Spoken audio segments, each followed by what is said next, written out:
कलत्रं धनं पुत्रपौत्रादि सर्वं गृहं बान्धव सर्वमेतद्धि जातम् मनश्चेन्न लग्नं गुरोरङ्घ्रिपत्नी ततः किं ततः किं ततः किं ततः किम्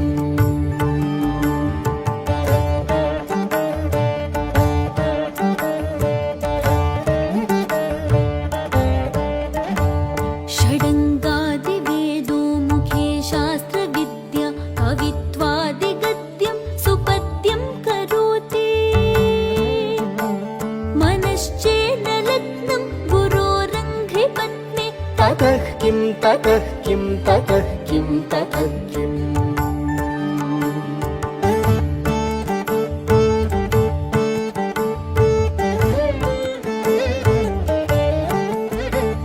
विदेशेषु